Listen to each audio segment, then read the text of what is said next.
Coming up, how a Singaporean shoe designer got his foot in the door in the luxury capital of the world.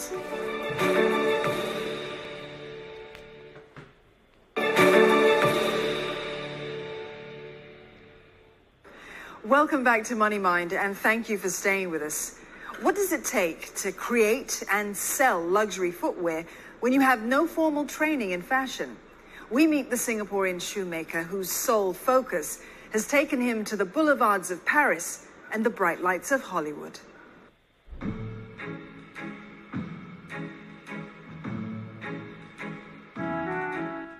Well, I've always been fascinated by shoes. I mean, shoes are so beautiful to look at. They're like works of art. Hey guys, bienvenue, welcome. Welcome to our place. MASHIZAN is the founder and creative director of his eponymous footwear label. So I'm right now in Paris, in our showroom in Paris. This is where all the action is for our brand. So people make an appointment to come to us for a fitting session. Bienvenue!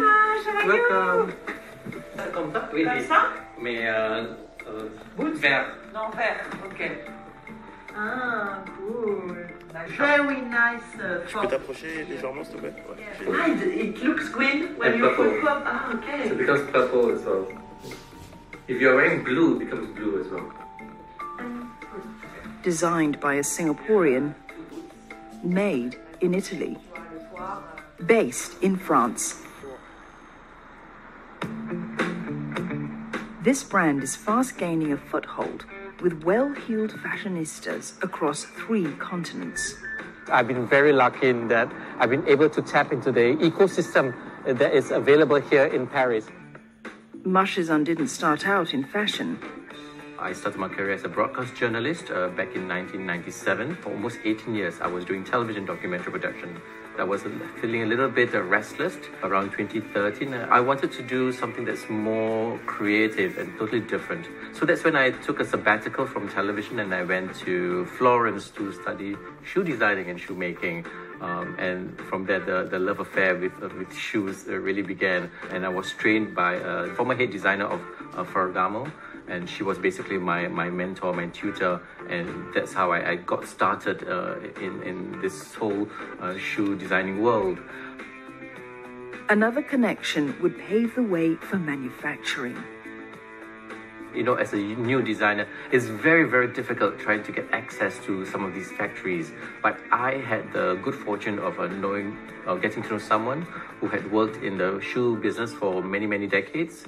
And it was because of her and her contacts that lots of doors were open. He didn't take the plunge immediately. I came back to Singapore, I continued with my TV career, but I slowly started to sample my first collection, and then it just grew from there. My first pair was a pair of pink pumps with a bit of glitter at the top. I believe it was sold to an Australian client who happened to be shopping in Singapore at that point in time.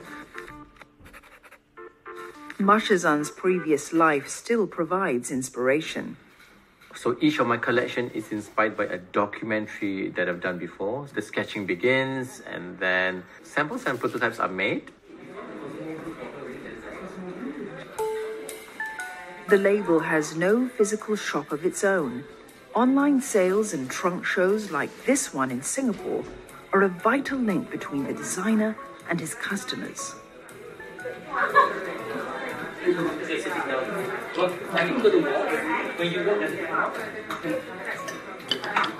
If I introduce a new silhouette, then I will get feedback during the trunk shows to see whether people are happy with them or not before going to production.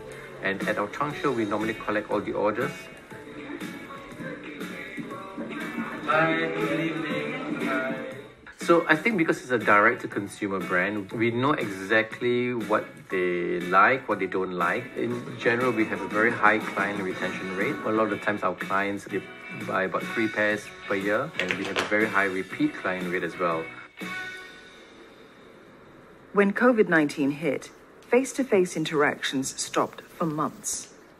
With shoes, you really need to touch and feel the shoes, right? And see how they work on your feet. We tried to do Zoom sessions with clients, trying to get them to connect with us live in Paris and show them the shoes and the new collection.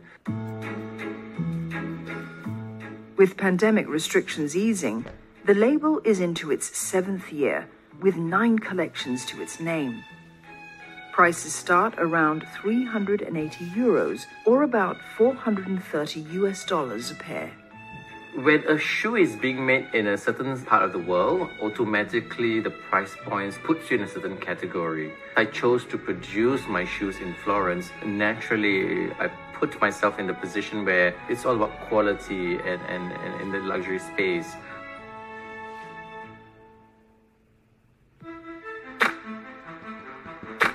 His shoes have been worn by Hollywood celebrities and seen on the runways of New York and Singapore. What's next?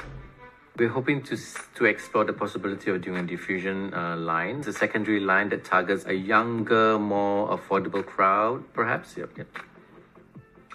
You can never be 100% perfect, right? I measure success by the growth of the brand over the years, the amount of sales that we make, by the joy that the shoes give to the customers.